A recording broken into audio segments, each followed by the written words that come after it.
Alright, so we will definitely want to separate variables. We'll start there. Next step. And now the variables are separated. Now that we have separation of variables, we can take the integral of both sides. And we get to this integral.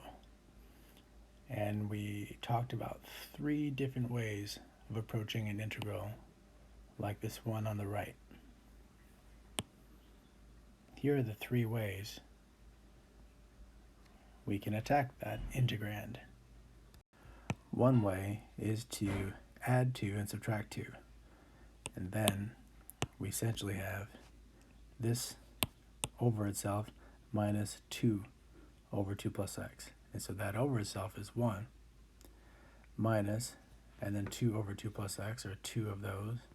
And so we get quickly 2x minus 2 times the natural log of the absolute value of 2 plus x plus c.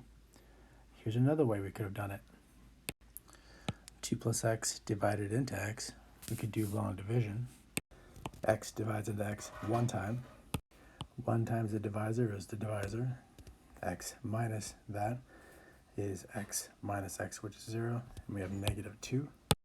So the ratio is equal to the quotient plus the remainder over the divisor, 1 and negative 2 plus x's, which is exactly what we had here. We take the antiderivative, we'll get x minus 2 times the natural log of 2 plus x plus c. The third way we could have done this problem is with the u substitution. If we let u equal the denominator, then u is 2 plus x, and also x is u minus 2, and du is equal to 1 dx. So the integral becomes u minus 2 over u du, which is again just u over u minus 2 over u, which is u minus 2 natural log of the absolute value of u plus c, and u is 2 plus x. And we can wrap that 2 into the constant, so we have just x minus 2 times the natural log of 2 plus x plus some constant, which is what we get in every scenario. So there's 3 ways we can do the right side and get to this stage. We're trying to solve for y, so next we will exponentiate both sides to undo the log base e. Now we have the absolute value of y is equal to the e to the x times e to the 2 natural log of x plus 2 times e to the c. And I'll put the e to the c in first, and then the e to the x, and then e to the x plus 2, and we'll write this as an exponent.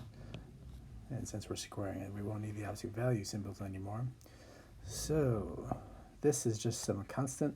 It might be positive, it might be negative, so we don't need that absolute value. And we will add these exponents, x plus 2 squared. Final answer, or if we prefer, we can expand that binomial and get x squared plus 5x plus 4.